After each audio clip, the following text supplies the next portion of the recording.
social del personal de farmacia, el mejor remedio para su salud.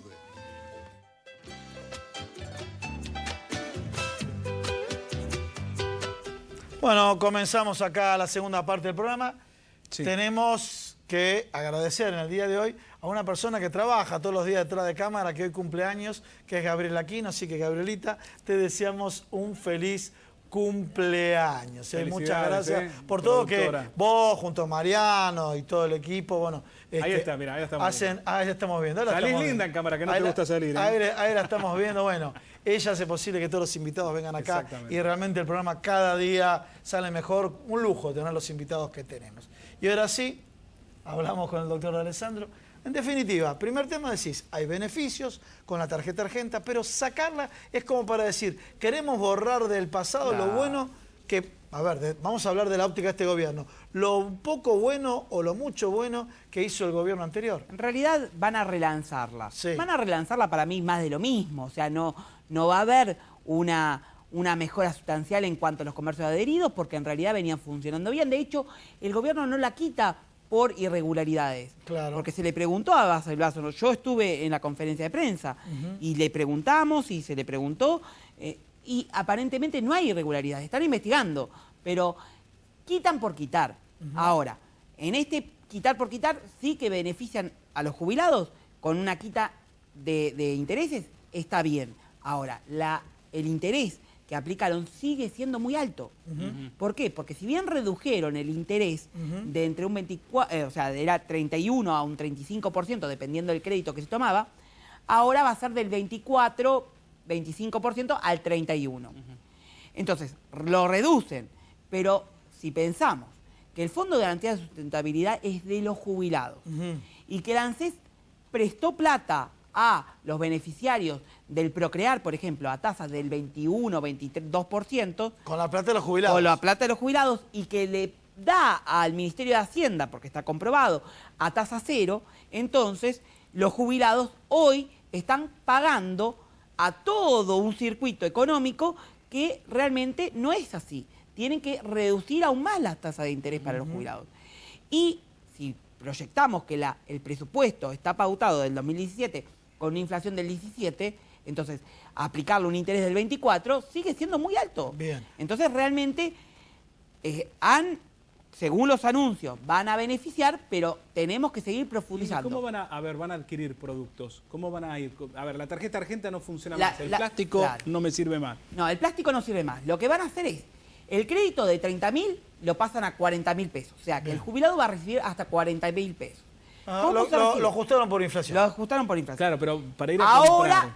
Ahora se lo van a consignar en la cuenta sueldo del jubilado. Por eso no hay intermediación de banco. El banco lo que va a hacer es poner la plata en la cuenta... En la cuenta donde cobra la jubilación y va al cajero. Y el jubilado retira todo y gasta donde quiere. Bien. Ajá, no puede usar la tarjeta misma de cobrar, que es la de débito, como crédito, al mismo tiempo. Ver, la tarjeta de débito, la va a poder utilizar sacando la plata o yendo al comercio adherido. Bien, cualquiera. Clarísimo. Antes tenía la tarjeta, el plástico de la tarjeta argenta. Pero te permitía sacar en cuotas. Te permitía retirar la mitad en efectivo y la mitad comprar en un comercio adherido. Pero ojo, que la tarjeta argenta no era una tarjeta de crédito. Totalmente. Era una tarjeta de préstamo. De préstamo. La ANSES te daba plata en esa tarjeta y vos, aunque no gastás ese dinero, lo tenías que devolver. Sí, o sea, no es que vos comprás en cuotas, no. Comprás las cuotas que te prestaron.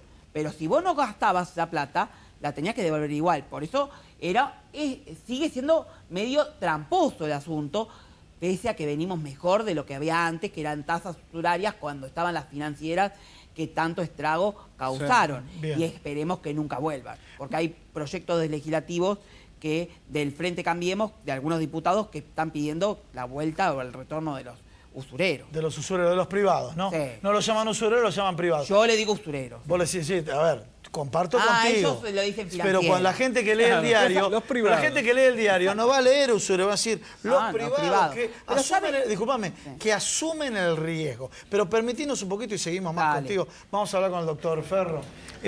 Bueno, contanos un poco cuál es la situación de este chico, las características, la familia, la factura que le está llegando y la respuesta que tienen hasta ahora. Bueno, en el caso puntual de Joaquín Estefanici, es un niño de 2 años y medio de edad, es electrodependiente. ¿Qué significa esto? Que necesita las 24 horas del suministro eléctrico para poder vivir.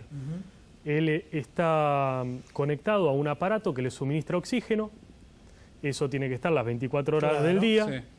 Por sus propios medios puede a lo sumo respirar entre 1 y 2 minutos, no más. De 1 a 2 minutos por sus propios medios. E incluso con grave riesgo, en caso de que se dé esa situación, en su salud, todavía que le puede producir lesión a nivel neurológico. Claro. ¿Qué patología tiene de base? Tiene enfermedad, nació muy prematuro, tiene enfermedades congénitas, la verdad es un cómo, no quiero hablar demasiado de la parte médica porque muchas la familia aparte es abogado, sí, está claro. No me parece prudente que hable demasiado por ahí de la parte médica porque sinceramente me excede. Pero tiene varios problemas de salud que lo que le provocan es, al haber nacido con 6 meses, a los 6 meses de embarazo, tiene varias enfermedades. Y entre ellas, bueno, que necesita de este aparato para que le suministre oxígeno a las 24 horas del día. Además, por las propias enfermedades que tiene, no puede regular la temperatura corporal. Es decir, no es como cualquiera de nosotros que está y regula aproximadamente, la doctora lo puede decir mejor que yo, no sé, 36 grados y medio, 37. Es un chico que si no mantiene una temperatura se... Disculpame un segundito, ahí tenemos la factura, esta es la factura, ¿no es cierto?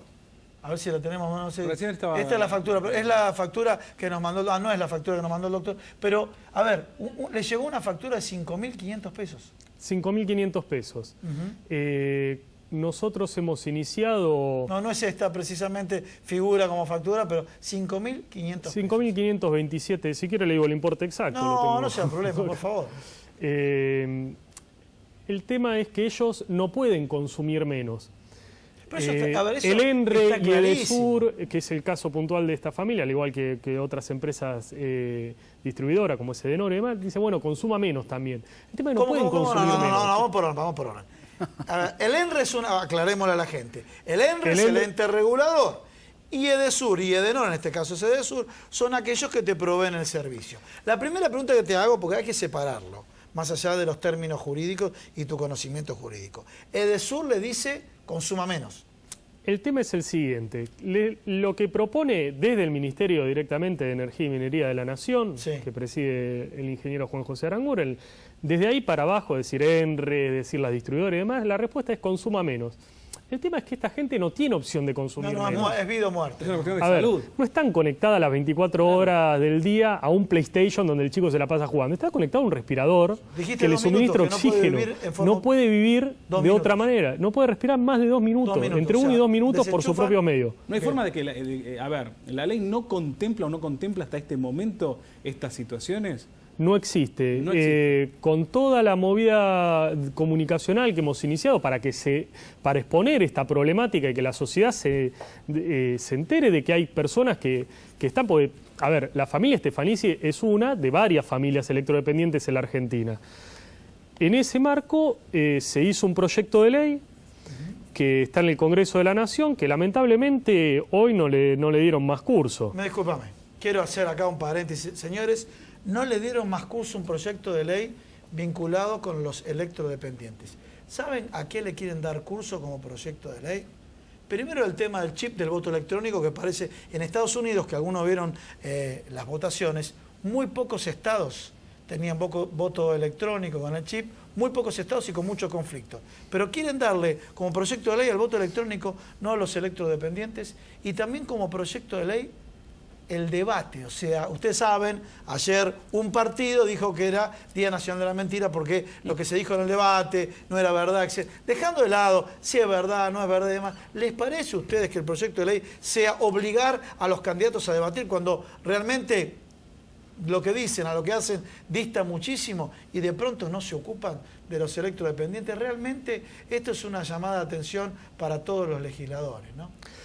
El tema de esta familia puntualmente que consume aproximadamente unos 2.000 kilowatts y la tarifa social en principio cubría, cuando inició todo este tema de los tarifazos, 150.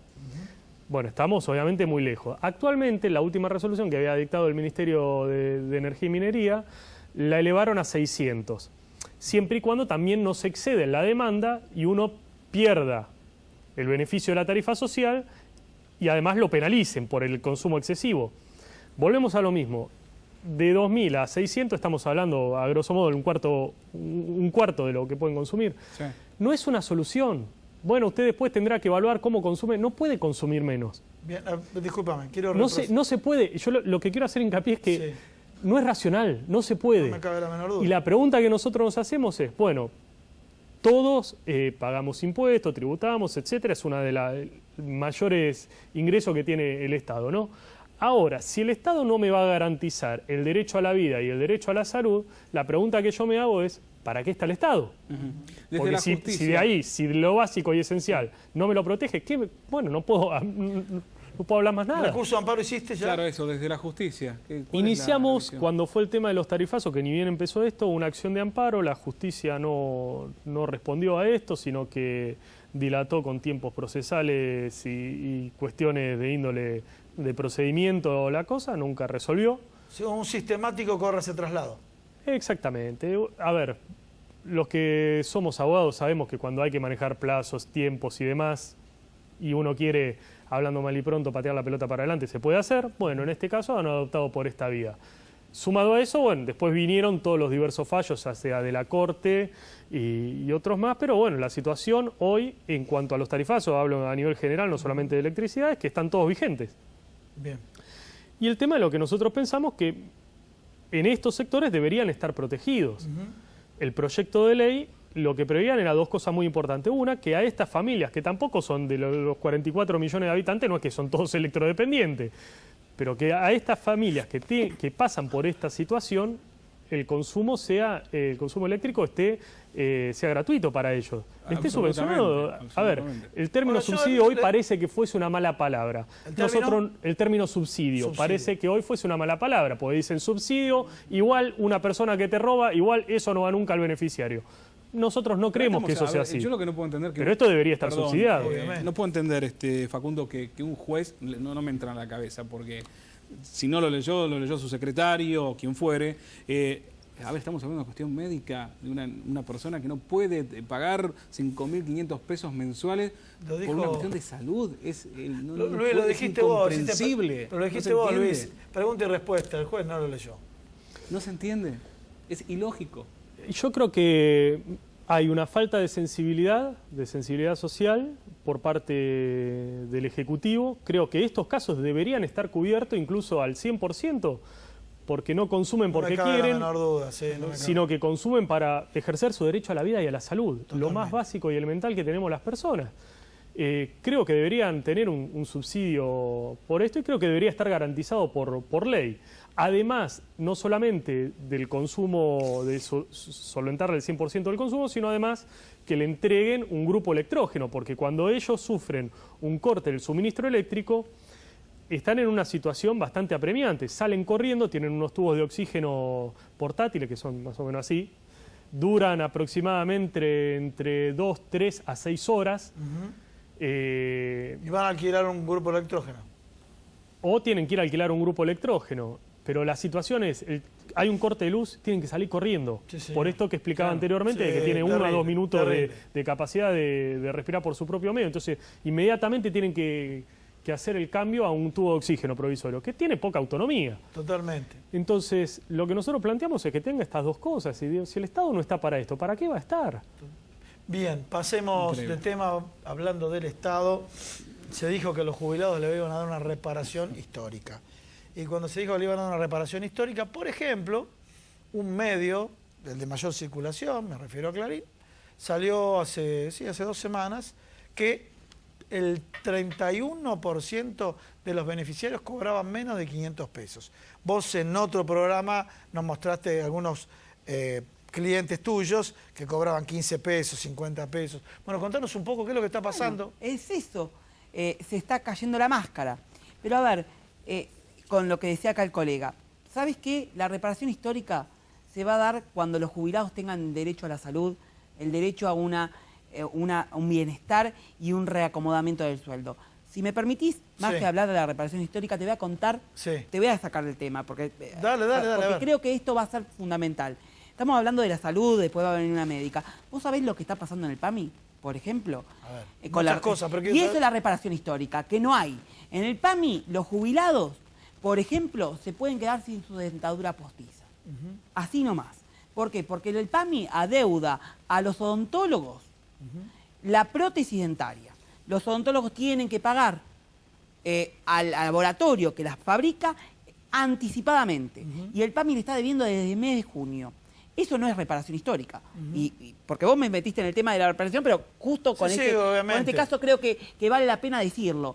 Y también, por ejemplo, ahora los médicos van a tener que firmar un contrato nuevo en donde los jubilados son los que se van a perjudicar dentro del PAMI. ¿Por qué? Porque muchos médicos no lo van a aceptar.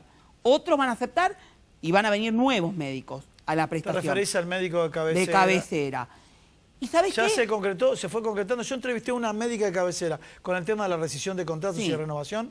Sí, en realidad se ¿A la está mayoría haciendo- renovaron o no? No, los ¿No? médicos no quieren. Yo, hasta donde yo tengo entendido, si lo van a hacer, lo van a hacer presionados porque se van a quedar sin Los la fuente de médicos que yo trabajo. entrevisté, les Sí. llegó carta documento Sí. que finalizaba el Sí, contrato. al 30 y de por noviembre. internet, escucha esto, Sí. carta documento que finalice el contrato. Y por internet que es posible que continúe en su gestión. En su gestión. Ahora, los médicos que no acepten o que se le reducen las cápitas, o sea, la cantidad de jubilados que vayan a atender, los jubilados se van a quedar sin nada. ¿Por qué? Porque van a tener que iniciar una nueva relación médico-paciente y esa relación médico-paciente es volver a nacer de la salud Sí, del con jubilado. 80 años, ¿Sabés qué 70 pasa? años, sí. Que están muy buenos los anuncios, pero quedan en la mitad. Porque, por ejemplo, si no, y acá hay una médica y no me lo va a poder dejar de decir, si no se implementa el sistema de historia clínica unificada, el jubilado se va de su médico, va a otro y vuelve a tener nada. Entonces, volvemos a esto de la reparación histórica. Eso no es reparación histórica en nada. En la salud, como hablaba el colega, porque me indignó lo que estaba contando, es un estado ausente, y en los jubilados, en los adultos mayores, hay un estado ausente. De una reparación histórica mentirosa que ustedes están viendo con un cuarto, o sea, 600.000 jubilados que aceptaron, pero que a 200.000, o sea, a un 20%, yo no soy economista, así que los números para mí no son, pero 200.000 jubilados que cobran menos de 550 pesos de reparación histórica. Esto implica que, por un lado, le dan 100, 200 pesos y por el otro lado le quitan la ley de devolución del IVA de 300. Y como digo yo, son Santa Rita, porque lo que te dan, te quitan. Doctores, más allá de su cierre, que le puso un remate, muchísimas gracias a Gracias ambos, por haber venido. Muchas gracias. Señores, vamos a un pequeño corte y en instantes la doctora Susana Gut nos va a hablar de diabetes, acá en Proyecto Federal.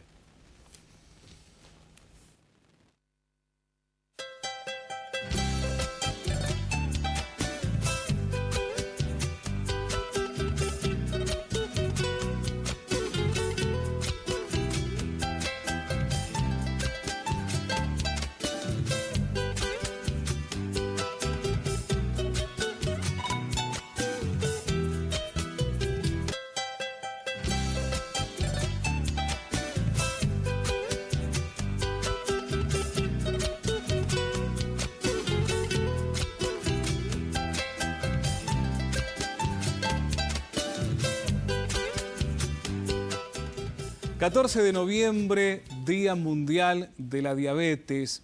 Se han hecho muchísimas jornadas a lo largo de la República Argentina, jornadas que están bien hechas, porque el tema de la conciencia y la concientización para quienes deben convivir con diabetes es sumamente importante. Vamos a tratar de que vos, a través de la entrevista que le vamos a hacer a la profesional, entiendas, interpretes, y si tenés y convivís con algún tipo de diabetes, sea la 1 o la 2, que tenés que mantenerte rigurosamente con contacto con tu médico, con tu profesional y hacer las cosas como se deben. Vamos a darle la bienvenida entonces a la doctora Susana Gut. Ella es médica especialista en nutrición, jefa de nutrición del Hospital Italiano de Buenos Aires. Doctora, gracias por venir. Por favor, muchas gracias a ustedes. A ver, diabetes tipo 1, diabetes tipo 2, ¿cuál es la diferencia? Bueno. ¿Y a qué llamamos diabetes? Lamentablemente, cuando se empezó a conocer esta enfermedad hace muchos siglos, todas tenían el azúcar alta. Entonces hay un montón de enfermedades a las cuales se las llama diabetes, pero son diferentes.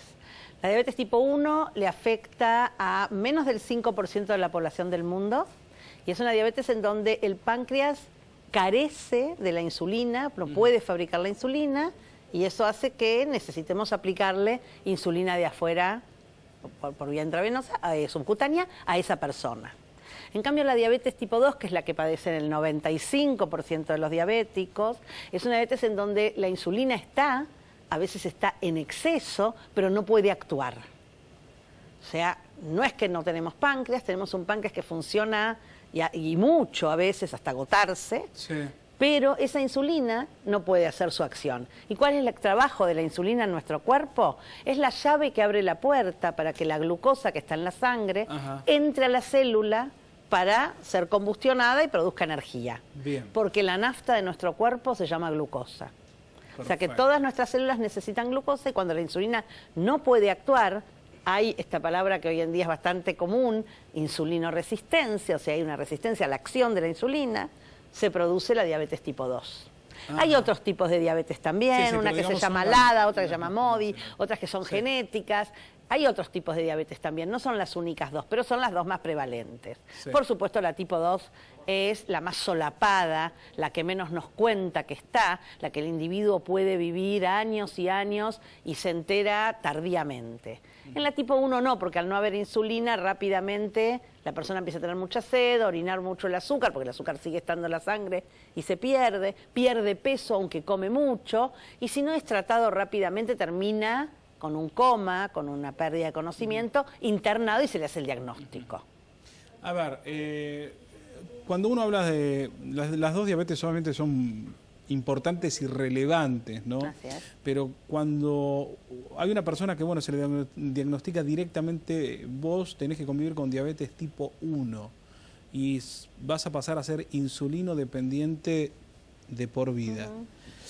Qué golpe, ¿no? Porque Es un golpe, pero es un tomar conciencia. golpe, ¿no? La Al diabetes momento. es una enfermedad que se puede manejar fácilmente. Hoy en día, gracias a la industria, hay muchísimos adminículos, están mostrando para hacer el pinchacito Sí. de la glucosa. Eso antes era una cosa dolorosísima. Los Hoy en glucómetros día, son, ¿no? los glucómetros y el micropunzor es bastante pequeña el pinchazo Sí. y casi no lo se siente. Las agujitas de diabetes hoy en día son microscópicas. Yo cuando No empecé, molestan, digamos, no son molestan. amigables, si le es posible Bien. al paciente. Yo recuerdo cuando empecé a hacer diabetes le decía al paciente que se tiene que levantar, hervir la jeringa. Hoy en día hay lapiceras que se tienen en el bolsillo, no hay que tenerlo en la heladera. La verdad es que hoy en día es bastante, entre comillas, fácil ser diabético. Y es solo tomar conciencia y lo que uno dice es empoderarse. Mucho más difícil es la diabetes tipo 2, aunque usted no lo crea. ¿En serio? Sí, porque en la Ah, diabetes mira. tipo 2 no hay síntomas.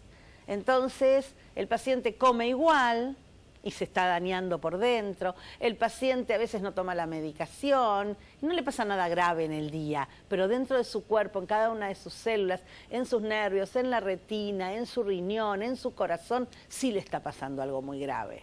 En general, lo que es difícil de encontrar y lo que pasa sin mucho síntoma en medicina es para nosotros mucho más peligroso. Porque el paciente no se da cuenta. Claro, ese es el tema, ¿no? Cuando no te das cuenta. Pero también está, a veces uno dice, ¿no? Que el hecho de concientizar no solamente a la población, a quien, bueno, tiene alguna sintomatología, que ahora vamos a hablar de eso, sino también a quien ya debe convivir con la enfermedad, porque a veces se vuelve engorroso y también es entendible, ¿no? El hecho de tener que ir al médico, que justificar frente a la prepaga, que sos diabéticos tipo 1 cuando eso lo vas a tener siempre cada 3 meses. Hay muchas cuestiones que le ponen peso Hoy en a día no es la tan enfermedad. difícil. Está la ley de diabetes, Sí. que cubre no todo, pero muchísimo. Al diabético tipo 1 le cubre muchísimo más. Creo que tomar conciencia de que nos toca enfermarnos, nos toca. Nadie Seguramente. elige y es lo Claro. que nos toca. Y lo mejor que podemos hacer frente a una enfermedad es conocer que estamos enfermos. En la diabetes tipo 2, y uno de los mensajes más importantes de este año para el Día Mundial de la Diabetes y para el mes de noviembre, Sí. que es lo que la Federación Internacional de Diabetes propone, hacer screening, ir a buscar a la gente y decirle, ¿me deja tomar un poquito de azúcar, una control del azúcar? Usted no sabe la cantidad de gente que se detecta diabéticos que no saben que son diabéticos. Claro, El no tienen- 50% de los diabéticos no saben que lo son. Eso es mucho más grave. ¿Cuáles son los síntomas, doctora, que se dan a primera instancia para que bueno, el paciente se dé cuenta que algo está sucediendo, más allá de que tiene que ir al médico, pero que bueno, puede ser un factor diabético tipo 2, que puede dar que diabetes. Sí. está en el 95% de los casos, capaz que no siente nada. Claro. Si no le hacen un control, no se entera. Bien. El diabético tipo 1 sí, porque como dijimos, le falta insulina. Pero ese es el 5%, es poquita, menos proporción. Claro. Y ese va a tener mucha sed, va a orinar mucho, porque el azúcar se pierde por orina y se pierde con mucha agua. Va a tener mucho apetito porque el cuerpo va a estar pidiendo que le demos azúcar. La célula no sabe por qué no le entra el azúcar. Y va a perder peso porque la azúcar es combustible, es energía y se está perdiendo por orina. Bien. Esos son los 4 síntomas capitales. Pero tener mucha sed significa tener mucha sed. 4 o 5 litros de agua por día. Sí, una sed y viaja en colectivo y se tiene que increíble. bajar del colectivo para orinar y tomar agua. Bien. O sea que es muy florida, es muy cuentera la enfermedad. Se entiende. Lamentablemente a veces algunas personas no le dan bolilla y terminan con un coma diabético internados Claro. en una sala de terapia intensiva y ahí se les hace el diagnóstico. El diabético tipo 2 es más solapado, es siempre en general por hallazgo y algunos, pese a los hallazgos o que nunca van al médico, ¿qué va a hacerle? Terminan también con esto de orinar mucho, tener mucha sed y pueden terminar en un coma. Pero a nosotros nos preocupa mucho más. Lo que tiene el diabético tipo 2, es escondido, el que no tenemos diagnóstico, es que en general tiene otras cosas alrededor, como es una obesidad con localización abdominal, porque la grasa cuando está en la panza favorece la insulinoresistencia. Ajá. En general, la obesidad y la diabetes se las llaman epidemias mellizas, van como juntas. Y Bien. una es la madre de la otra. Se entiende.